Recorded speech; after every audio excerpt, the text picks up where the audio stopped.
오늘 본문의 말씀을 중심으로 해서요, 가까이 다가온 여호와의 날이다.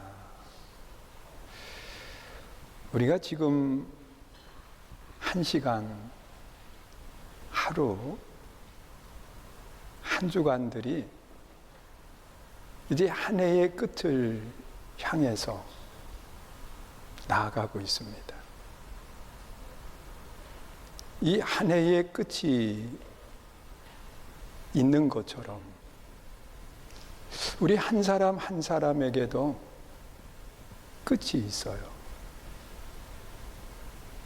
세상의 모든 사람들은요, 그 끝을 향해서 한 걸음 한 걸음 내어딛는 그런 아름다운 모습을 갖게 되는 거예요. 그리고 또한 이 개인에게도 끝이 있는 것처럼 하나님은 이 세상의 역사도 끝을 향해서 나아가고 있다. 그렇게 말씀을 하고 있습니다. 우리는 이 날을 여호와의 날이다. 그렇게 말씀을 해요. 하나님이 심판하시는 그런 날을 이야기하는 거예요. 그러면서 오늘 이 본문에 기록되어 있는 말씀 속에 보면 이 요엘이라고 하는 선지자가 당시에 하나님의 백성들의 삶의 모습을 바라보면서 하나님의 날에 대한 이야기를 하는 거거든.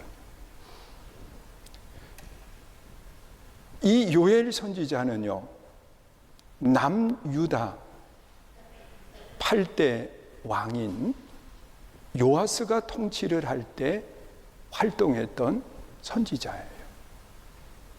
그런데 그 요엘 선지자가 활동할 그 당시의 상황을 보면 그 메뚜기 종류 그들이 모든 곡식들, 모든 식물들을 다 먹어버리는 거예요.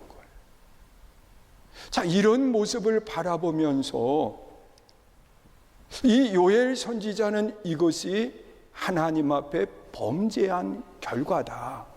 그렇게 이야기를 하면서 자, 이런 고난의 때에 우리가 어떤 신앙을 가져야 되는지를 이야기하고 있어요. 자, 이것은 한 해의 삶을 마치는 시간이든 또 우리 인생의 시간을 마치는 시간이든 우리는 이 말씀 속에서 오늘 내게 하나님이 하시는 음성을 들을 수 있어야 돼요. 여러분, 여호와의 날, 심판의 날이 다가온다고 하면 우리는 과연 무엇을 해야 될까? 한번 생각해 봐요. 여러분, 하나님이 오늘 내 생명을 거두신다고 하면 우리는 그 날을 향해서 나아가는 우리들이 무엇을 해야 될까?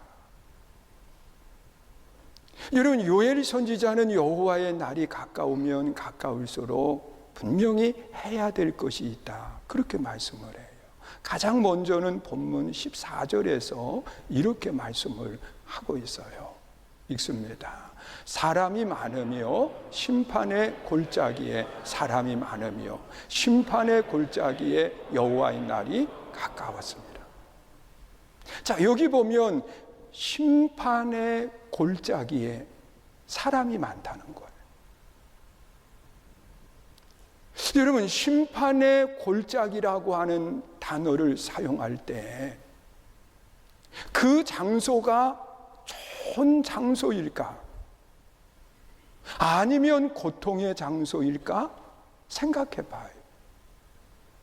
여러분, 좋은 장소라고 하면 상 받는 곳이라든지 아니면 잔치하는 곳이라든지 뭐 이런 단어를 사용했어야 맞을 거예요. 그러나 심판에 그것도 어디냐고 하면 평지도 아닌 골짜기. 가장 힘들고 어려운 일이 지금 내게 다가오고 있는 그런 장소를 말하고 있는 거예요. 심판의 골짜기. 여러분, 심판의 골짜기라고 하는 것은 자기 삶에 대해서 지금 이제 그 심판하시는 분한테 판결을 받아야 되는 그 자리를 말하는 겁니다. 여러분, 우리는 살면서 마지막이 되면 될수록 우리는 이런 모습 속에서 반드시 생각해야 되는 것이 뭐냐? 나를 볼 수 있어야 돼요. 여러분, 심판의 골짜기에서 누군가를 비난하고 누군가를 조롱하는 것이 아니라 그 심판의 골짜기에서 나를 봐야 돼요. 자, 이런 사람들이 마지막을 향해서 나아가는 신앙의 아름다운 사람인 것을 말하고 있어요. 그래서 어리석은 사람들은 잔치자리를 좋아하지만 지혜로운 사람은 초상집을 간다라고 말씀을 하고 있어요. 여러분, 왜 그 장례 숙장 초상집에 가는 걸까? 그것은 그 모습을 보면서 나를 돌아보라는 거예요. 이것이 지혜로운 사람의 삶의 모습이라고 이야기를 하고 있습니다. 여러분, 우리는 나를 돌아볼 줄 알 때 우리는 새로운 것을 향해서 또다시 나아갈 수 있는 발판이 되는 겁니다. 여러분, 성경에 기록되어 있는 말씀을 보면 그 예수님께서 모든 사람의 죄를 대신해서 십자가에 달려 대속의 죽음을 당하십니다. 예수님의 제자들 함께 3년을 동고동락하면서 함께 했던 사람들이에요. 그런데 예수님이 십자가에 달려 죽으실 때 베드로와 같은 사람은 예수님의 사랑을 제일 많이 받았음에도 불구하고 예수님을 3번씩이나 모른다고 부인을 하고 떠나가 버려요. 그리고 다른 제자들도 예수님이 십자가에 달려 죽고 난 뒤에 예수님을 지른 그 장례를 치른 사람은 아무도 없어요. 도리어 예수님의 제자가 아닌 아리마대 요셉이 예수님의 시신을 가지고 장례를 치르는 그런 모습을 찾아보게 돼요. 여러분, 우리는 신앙생활 속에 주님과 함께 한다고 말하면서 어려울 때는 함께하지 못하는 모습을 보여줄 수 있어요. 그러나 예수님은 부활하신 뒤에 가장 먼저 그들을 찾아가십니다. 그리고 그들과 함께 또다시 40일을 계시고 난 뒤에 승천하시면서 예수님을 떠났던 그 제자들에게 예수님께서는 성령을 받으라고 말씀을 하십니다. 그러면서 내가 가는 것이 너희에게 복되다. 나는 너희와 영원히 함께 할 수 없지만 성령께서는 영원토록 너희와 함께 계신다는 거예요. 그래서 성령의 충만함을 제자들은 마가의 다락방에서 받게 되는데, 성령 충만함을 받고 난 뒤에 예수님의 제자들, 그 중에 베드로와 같은 사람이 예수 그리스도의 십자가의 복음을 전할 때 그 말씀을 듣는 사람들에게 나타난 현상이 뭐냐고 하면 나를 보는 것이었어요. 그래서 나를 바라보니까 내가 하나님 앞에 너무 부끄러운 거예요. 그래서 사도행전 2장 37절에 보면 그렇게 고백을 합니다. 우리 함께 읽어요. 그들이 이 말을 듣고 마음에 찔려 베드로와 다른 사도들에게 물어 이르되 형제들아 우리가 어찌할꼬 하거나 우리가 어찌할꼬. 내 자신을 바라보니까 내가 예수님을 십자가에 못 박는 물이 돼버린 거예요. 내가 하나님의 뜻을 가리고 죄악 가운데 내려가 있는 거예요. 그래서 내 자신을 바라보면서 어찌할꼬 눈물로 회개하고 하나님께 돌아오는 역사가 일어나. 그들이 처음 교회의 중심이 되는 일꾼들이 된 거예요. 여러분, 사도행전 교회에 처음 성도들이 모인 그들의 중심이 바로 나를 바라보면서 어찌할꼬 회개하고 돌이킨 사람이 교회의 중심이 되어 있는 모습을 찾아보게 돼요. 그러나 반대로 이 말씀을 들을 때 여러분, 스데반이라고 하는 사람도 성령이 충만해서 하나님의 말씀을 전하게 돼. 그런데 그 말씀을 들으면서 사도행전 7장 54절에 기록된 말씀을 보니까 그들이 마음에 찔림을 받았다고 그래요. 그리고 어찌할꼬 회개하고 돌이킨 것이 아니라 이를 갈면서 돌을 들어요. 내 자신의 죄악된 부분을 감추려고 하는 그런 모습을 보여주는 거예요. 여러분, 우리는 신앙생활 속에 어찌할꼬 하면서 나를 보는 사람이 있는가 하면 어느 사람은 같은 복음을 들으면서 내 것을 감추어 보고 싶어서 이를 갈고 돌을 드는 무리들로 바꿔지는 거예요. 여러분, 하나님이 기뻐하시는 모습은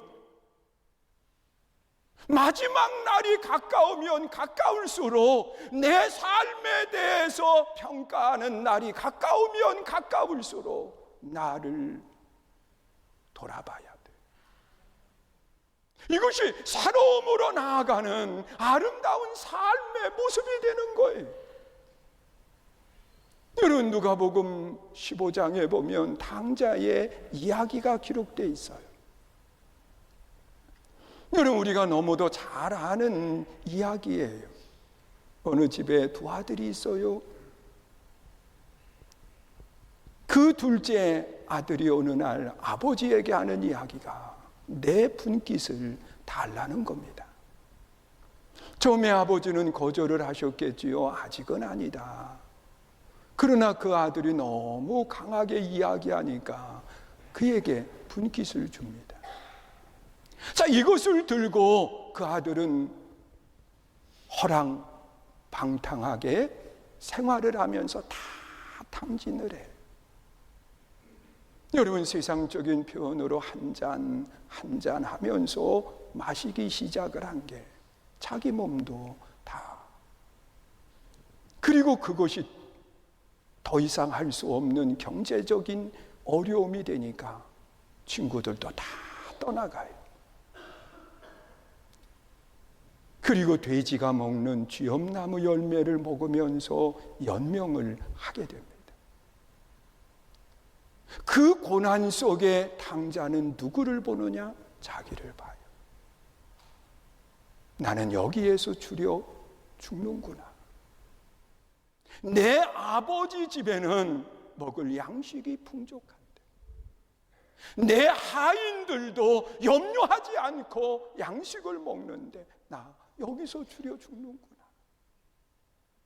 그러면서 자기 자신을 바라보고 난 뒤에 그가 결단을 해요. 아버지의 집으로 돌아가리라. 아버지의 집으로 돌아가는데 내가 아들로서 돌아가는 것이 아니라 하인의 한 사람으로 돌아가리라. 그리고 자기의 있는 그곳을 떠나서 아버지께로 왔을 때 아버지는 죽었다 살아온 아들로 그를 맞이해줘. 여러분, 내 삶 속에 우리는 나를 돌아볼 줄 아는 사람이 다시금 하나님이 주시는 기회 속에 아름다운 길을 걸어가는 것. 여러분, 마지막이 되면 될수록 하나님의 심판의 날이 가까우면 가까울수록 우리는 나 자신을 보아야 돼요. 믿으세요? 그리고 오늘 본문 속에 보면 요엘 선지자는 이야기해요. 여호와의 날이 가까우면 두 번째는 무엇을 해야 될까? 오늘 본문 16절 말씀 또 보세요. 읽습니다. 여호와께서 시온에서 부르짖고 예루살렘에서 목소리를 내시리니 하늘과 땅이 진동하리로다. 그러나 여호와께서 그의 백성의 피난처 이스라엘의 자손의 산성이 되시리로다. 여러분, 이 말씀 속에 보면 중심을 우리가 볼 수 있는데 그것은 뭐냐고 하면 장소에 대한 이야기를 하고 있어요. 시온, 예루살렘, 땅, 하늘, 피난처. 여러분, 이 말씀 속에서 우리가 보아야 될 것은 뭐냐고 하면 여호와의 날이 가까우면 가까울수록 우리는 내가 서 있는 장소를 보아야 돼요. 여러분, 우리는 삶에 있어서 내가 있는 곳이 어떤 곳이냐에 따라서 내 삶의 모습이 바꾸어집니다.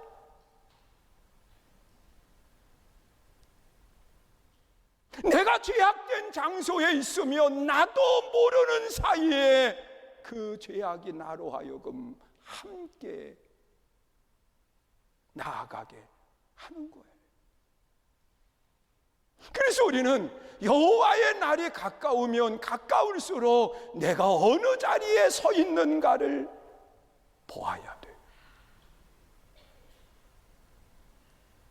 여러분, 우리 성경에 기록되어 있는 말씀 속에 보면 복 있는 사람에 대한 이야기를 하시면서요, 장소에 대한 이야기를 하고 있어요. 여러분, 시편 1편 1절에 이렇게 말씀을 하고 있어요. 읽습니다.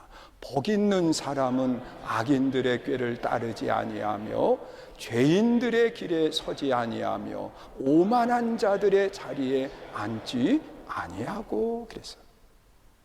복 있는 사람은요, 죄인의 길에 서지 않는다는 거. 여러분, 길이라고 하는 것은요, 어느 사람을 이야기하지 않아요. 길은 어느 장소를 이야기해요. 내가 지금 어느 방향으로 어떤 길을 가고 있느냐는 거예요. 오만한 자의 자리, 이 자리도 내가 서 있는 곳, 내가 앉아 있는 곳을, 장소를 이야기해요. 여러분, 우리는 신앙생활 속에 나 있는 곳을 우리는 점검해 볼 줄 알아야 돼요. 여러분, 사람들의 마음 속에는 이 물질이 모여 있는 그곳에 있으면 내 인생도 열어지는 인생이 될 줄로 생각을 해요. 여러분, 세계의 금융들이 다 모여 있던 곳이 어디냐고 하면 세계 무역센터가 있었던 쌍둥이 빌딩. 여러분, 그곳에 모든 경제인들이 그곳에 함께 하기를 원했고 그 장소가 최고로 행복을 주는 장소로 생각을 했어요. 그런데 2001년 우리가 알잖아요. 9.11 이런 그 금융센터가 아주 무참히 무너져 버려요. 우리는 이런 모습을 바라보면서 최고의 부가 있는 장소는 행복할까? 우리 한번 돌아봐요. 여러분, 사람들의 마음속에는 권력이 있는 장소는 가장 안전한 곳으로 생각을 하잖아요. 그래서 권력을 가진 사람과 함께하면서 그 자리에만 내가 있으면, 그런데 우리 지금 세계의 모습을 살펴보세요. 여러분, 이스라엘 백성들이 가나안 땅에 들어가 보니까 그 가나안 땅에 들어가서 그들이 이스라엘 사람들을 바라보는 눈이 그 10명과 무리들이 함께 보았던 것처럼 그들이 우리를 메뚜기처럼 보았나? 메뚜기가 두려워서 성문을 굳게 닫고 출입하는 사람이 아무도 없는 모습으로 바꾸어지나요? 여러분, 그들은 이스라엘 사람들이 들어오는 게 두려운 것이 아니라 실은 이스라엘과 함께하는 하나님으로 인한 두려움을 가졌어요. 여러분, 이스라엘이 두려운 존재가 아니에요. 여호수아와 갈렙이 바라보았던 것처럼 이스라엘과 함께하는 여호와가 두려웠던 거예요. 홍해를 가르는 소식을 들었어요. 반석에서 물이 나오게 하시는 하나님의 능력을 들었어요. 아말렉 군대가 꼼짝없이 패하는 그 이야기를 들은 거예요. 여호와가 하시는 그 일을 듣고 그들은 두려움의 문을 잠가버렸어요. 그러나 하나님은 그 여리고성을 아주 무너버리시는데 가장 비참한 모습으로 무너져 버려요. 그들이 손 하나 대지 못하고 그 성이 무너지는 역사가 일어납니다. 사랑하는 성도 여러분, 우리가 가는 길 속에 우리는 한번 내 자신을 돌아봐야 돼요. 여러분, 마지막이 가까우면 가까울수록 내 자신을 돌아보면서 이를 가는 무리 가운데 있는 것이 아니라 어찌할꼬 하나님 앞에 바로 서지 못한 것을 회개하는 그 자리에 내가 서 있어야 돼. 여러분, 여호와의 날이 가까우면 가까울수록 내가 있는 자리가 어딘가? 여러분, 소돔 고모라 성을 하나님이 심판하실 때 그 자리에 있던 모두를 멸하세요. 그래서 하나님은 그들 무리 속에 있던 소돔 고모라 성에 있던 롯의 가정을 옮겨 놓으시는 거예요. 어디에 있는가? 그리고 마지막이 되면 될수록 우리는 나와 함께 있는 사람을 보아야 돼요. 아무리 많은 무리들이 모여서 여러분 원망과 불평을 한다 할지라도 그곳에 하나님이 계시지 않으면 아무 소용이 없어요. 여러분, 나 있는 그곳에 하나님이 계시다고 하면, 여러분, 나와 함께 하시는 분이 나를 보호하시는 하나님이라고 하면 염려할 것 없어요. 여러분, 그 길에는 반드시 승리하는 길이고 하나님의 거룩한 역사를 이루는 길인 것을 기억하시면서 오늘 우리의 믿음을 점검하고 하나님이 가장 기뻐하는 믿음의 성도로 설 수 있기를 축원합니다.